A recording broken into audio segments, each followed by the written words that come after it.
Guys, kabarya, halika. Ituturo ko sa iyo kung paano magiging isang coin collector.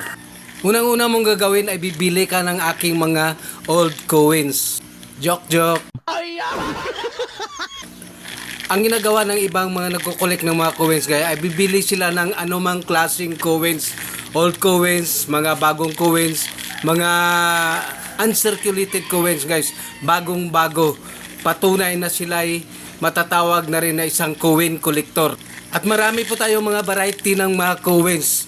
At marami pong mga mahalagang bagay na dapat natin hanapin sa mga coins. Kaya yung iba ay tinatawag din ng mga coin hunters. Coin hunters, coin collectors o mga kabarya ang tinatawag natin sa iba nating kapwa, kabarya o kapwa mga collectors. At ang pagiging isang coin collectors o pagiging isang collectors ay hindi lamang nababase sa mga coins.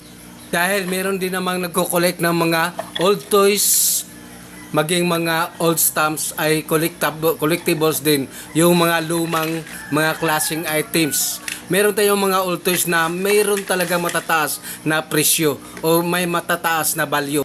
Sa mga old toys naman o mga diecast ay meron din tayong mga seller at meron din tayong mga buyer ng mga old toys na mga mahalaga o mga toys na meron din mahalagang kasaysayan sa history ng mga toys o mga old toys.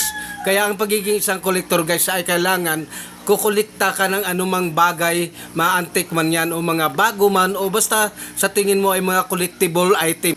At ang pagiging collectors o coin collectors ay maaari din itong maisasama sa pagiging or sa isang investment. Bibili ka ng items, pagdating ng mga ibang panahon, ibang mga araw, darating ang mga ibang taon, ay tataas at tataas yung presyo ng iyong mga nakokolekt na mga items o ng iyong mga nakokolekt na mga coins. At itong 1972 or 1974 na 1 peso Jose Rizal coins, guys, kailangan nating bantayan dahil marami rin ang nagpo-promote nito na ito raw ay kisyo may halaga o may presyo na 300k.